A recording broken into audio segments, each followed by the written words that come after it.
Hello everyone, welcome back to Molly's Cozy Kitchen. Today we'll be making a pork tenderloin with a red wine cherry pan sauce.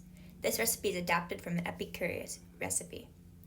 Before we begin, I need to point out that this recipe does contain alcohol. Most of it is burned off in the cooking process, so if you're young like me, it's safe to consume. However, it is possible that some alcohol may remain. If you're pregnant or on a medication that prevents you from consuming alcohol, I would advise you to avoid eating this dish. Other than that, let's get started.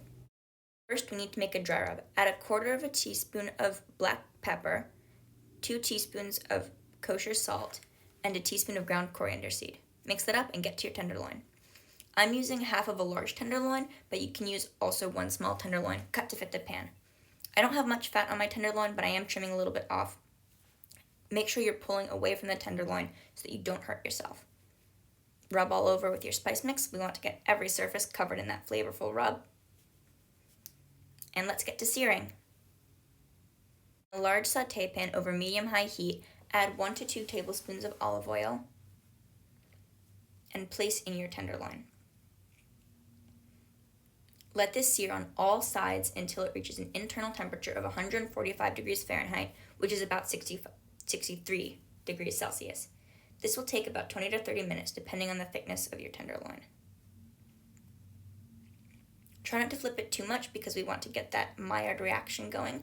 The Maillard reaction is when meat comes in contact with a hot surface and gets a crust on it. As you can see, I'm using a screen guard to protect myself from hot oil. You can do this if you have a screen guard. You can also use the lid of your sauté pan. My piece broke in half here. That's fine. That just means that one piece might take a little bit less time to cook. As you can see, I'm removing the smaller piece now, and it will take me a few more minutes to cook the other one.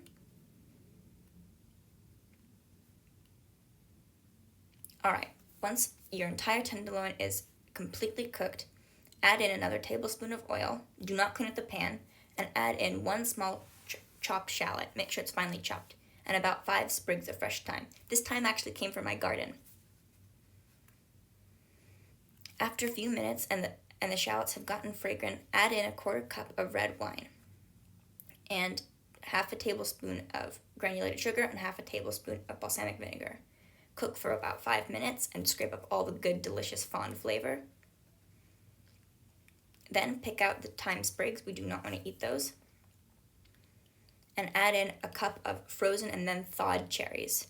I'm not breaking mine up too much because I like them to stay whole. And also add in a half a tablespoon of cold butter that has been cubed. When you add cold butter to sauces, it melts them.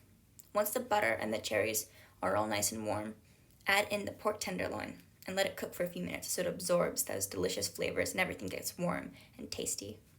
Serve over rice to soak up those delicious juices and have yourself a great family dinner. If you like this video, don't forget to like, subscribe, and click that bell for notifications. You can check out these recipes at mollyscozykitchen.com. See y'all next time.